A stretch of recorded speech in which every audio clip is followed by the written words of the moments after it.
আসসালামু আলাইকুম রহমতুল্লাহ। পেসের নতুন চ্যালেঞ্জ, এই লিজেন্ড চ্যালেঞ্জটা নিয়ে অনেক ধরনের ব্যাখ্যা। অনেক ম্যাচ খেলেছেন এবং জিতেছেন, কেউ হেরেছেন।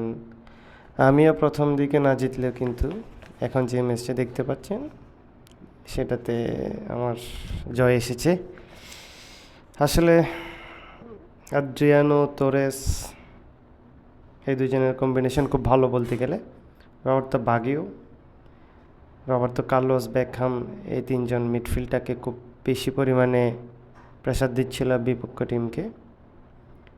তার নিচে আছে ডিফেন্সিভ মিডে আছে ফিরলো, স্টিভেন জেরার্ড, দুইজনে খুব পরিচিত প্লেয়ার।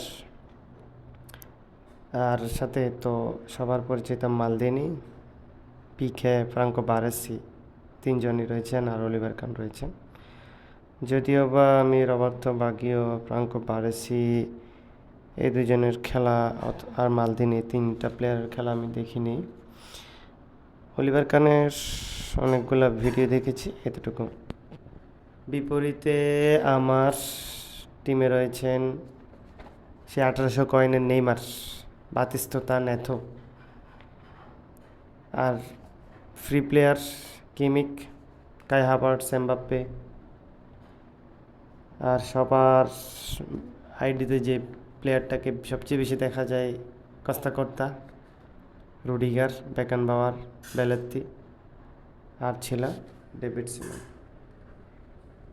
এই 2-0 গোলে জয়ে আমি খুব বেশি আনন্দিত। মিডফিল্ডের এই বেকহাম, রবার্তো কার্লোস, রবার্তো বাগিও এই তিনজনকে বিট করে ডিফেন্সে যাওয়া খুব বেশি টাফ।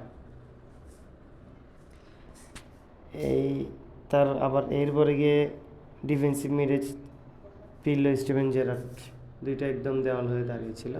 কিন্তু বাতিস্তুতার অসাধারণ ফিনিশিংয়ের কারণে 2-0 গোলে জয়লাভ করি আমি BD71। এইটা একটা অসাধারণ অনুভূতি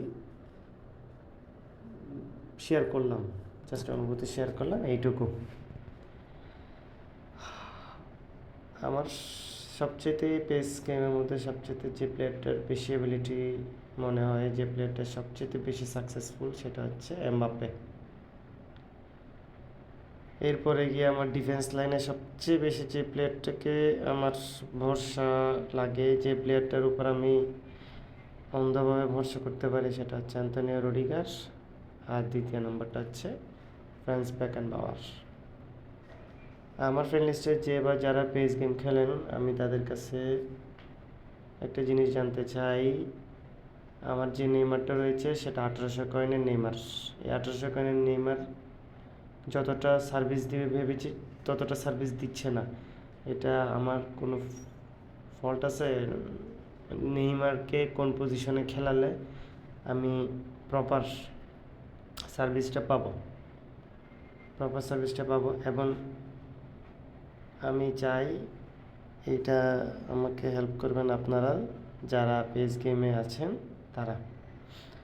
দ্বিতীয়ত হচ্ছে আমার ডিফেন্স লাইনটা খুব দুর্বল হয়ে যায়, ডিফেন্স লাইনটা একদম ছেড়ে দেয়, যার কারণে বিপক্ষ টিম খুব সহজে আমার ডিফেন্স ভেদ করে আমার গোলকিপারের আশেপাশে চলে আসতে পারে। আমি সমাধান চাইবো অ্যাটাকের সাথে সাথে ডিফেন্স লাইনটা কীভাবে শক্ত রাখা যায়, ডিফেন্স লাইন কীভাবে অটুট রাখা যায়, যাতে করে খুব সহজে বিপক্ষ টিম আমার ডিফেন্স লাইনে ঢুকতে না পারে। আর যারা আমাকে সাহায্য করতে চান তারা আমাকে কমেন্টসে জানাবেন কীভাবে আমি আমার ডিফেন্স লাইনটা শক্ত